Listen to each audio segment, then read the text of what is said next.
चाकुओं से गोद गोद कर इस कपल की हत्या कर दी गई। हेलो दोस्तों, मिस्टीरियस वर्ल्ड में आपका एक बार फिर से स्वागत है। यूँ तो दुनिया में तरह तरह के व्यक्तित्व वाले लोग होते हैं और कभी कभी हमारी मुलाकात ऐसे लोगों से हो जाती है जिनसे मिलकर उनके व्यक्तित्व का आकलन करना बेहद मुश्किल होता है। ये लोग एक तरह की दोहरी ज़िंदगी जी रहे होते हैं और अपने दोहरे चरित्र को लोगों से छुपा कर रखते हैं। सामाजिक तौर पर तो ये लोग किसी आम इंसान जैसा व्यवहार प्रदर्शित करते हैं, लेकिन इस झूठे मुखौटे के पीछे के वास्तविक इंसान की हकीकत क्या है ये कोई नहीं जानता। वो कोई मानसिक रोगी हो सकता है या कोई देशद्रोही या फिर कोई सरफिरा सनकी हत्यारा। आज का हमारा यह एपिसोड ऐसे ही एक हत्यारे के बारे में है जिसने 38 साल के भीतर तकरीबन 37 हत्याओं को अंजाम दिया, लेकिन 38 साल गुजर जाने के बावजूद भी आज तक कोई भी इस मिस्टीरियस खूनी की पहचान का पता नहीं लगा सका है। आप में से बहुत से लोग अभी तक समझ चुके होंगे कि आज हम बात करने वाले हैं द ज़ोडिएक किलर की। तो चलिए दोस्तों शुरू करते हैं। 20 दिसंबर 1968 में वैलेहो कैलिफोर्निया का एक कपल इस खौफनाक हत्यारे का पहला शिकार बना। इन दोनों विक्टिम्स का नाम था डेविड फैराडे और बेटी ल्यू जेनसन। ये दोनों एक कार पार्किंग में अपनी कार में बैठे थे। तभी एक अनजान चेहरे ने गाड़ी के पास आते ही डेविड के सर में गोली मार दी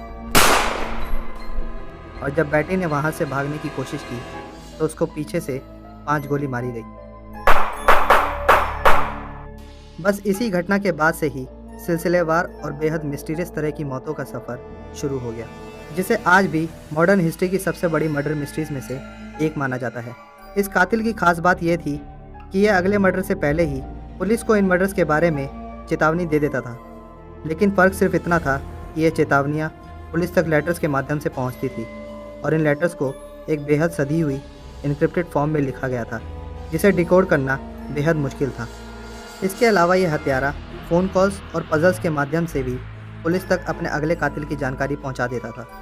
इन सब बातों में से एक बात तो बेहद साफ थी कि ये कातिल बेहद शातिर और जीनियस लेवल की बौद्धिक प्रतिभा का स्वामी था। 4 जुलाई 1969 में वैलेहो पुलिस डिपार्टमेंट में एक फ़ोन कॉल आया।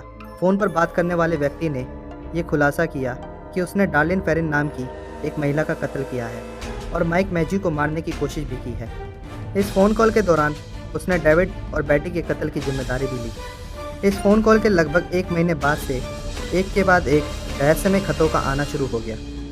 उसने अपने दूसरे खत की 3 कॉपीज़ 3 अलग अलग अखबारों को भेजी, जिसमें खुफिया कोड लैंग्वेज में लिखा था, और साथ ही साथ खत को भेजने वाले ने यह भी लिखा कि अगर वो लोग इन खतों की कोड लैंग्वेज को डिकोड कर लेंगे तो वो खूनी अपनी पहचान रिवील कर देगा। शुरुआत में इस खत को ज़्यादा तूल नहीं दिया गया और उन 3 में से केवल एक अखबार ने इस खत को अपने अखबार में प्रकाशित किया। उस खूनी ने महज 1 हफ्ते बाद फिर से पहले जैसा ही एक खत कई न्यूज़पेपर्स को भेजा और यहाँ पहली बार उसने अपना नाम रिवील करते हुए खुद को ज़ोडिएक बताया और तभी से इस कातिल को द ज़ोडिएक किलर के नाम से जाना जाने लगा। इस तीसरे खत को 2 हाई स्कूल टीचर्स ने सफलतापूर्वक डिकोड कर लिया। इस डिकोडेड मैसेज में ज़ोडिएक किलर के अगले शिकार का तो पता नहीं चला, लेकिन ये मैसेज इस सनकी हत्यारे की कुंठित मानसिकता को दर्शाता था। इस मैसेज में लिखा गया था कि हर खून के बदले उसे स्वर्ग में जाने पर एक सेवक मिलेगा और मरने के बाद वो स्वर्ग में बहुत सारे सेवक और सेविकाएं चाहता है। वैसे तो पुलिस रिकॉर्ड्स के मुताबिक ज़ोडिएक ने 5 हत्याएं की थी, लेकिन ज़ोडिएक किलर का एक विचित्र खत कुछ और ही कहानी बयां करता है। ज़ोडिएक किलर ने अपने एक खत में लिखा था मी इक्वल टू 37, SPFD यानी San Francisco police department equal to 0। इस खत से साफ जाहिर था कि इस खूंखार हत्यारे ने इन हत्याओं को एक खेल बना लिया था और उसके द्वारा किए गए मर्डर्स और सैन फ्रांसिस्को पुलिस की नाकामयाबियों को उस खेल का स्कोर कार्ड। इस खत की एक विशेष बात यह भी थी कि इस खत को लिखने के लिए ज़ोडिएक ने किसी कागज़ का नहीं बल्कि अपनी शिकार के शर्ट के टुकड़े का इस्तेमाल किया था। इसके 1 महीने बाद एक और कपल को इस सनकी हत्यारे ने अपना शिकार बनाया और इस बार बंदूक की बजाय चाकुओं से गोद गोद कर इस कपल की हत्या कर दी गई। इन हत्याओं के साथ साथ ज़ोडिएक के खतों का सिलसिला भी चलता जा रहा था। अपने कुछ अंतिम खतों में उसने स्कूल और स्कूल बसों को बॉम्ब से उड़ाने की धमकी भी दी थी, लेकिन 8 जुलाई 1974 में अचानक इन खतों का आना एकदम से बंद हो गया। पुलिस ने लगभग 2000 लोगों को शक के बिना पर गिरफ्तार किया, लेकिन असली ज़ोडिएक किलर तक कभी नहीं पहुंच पाई।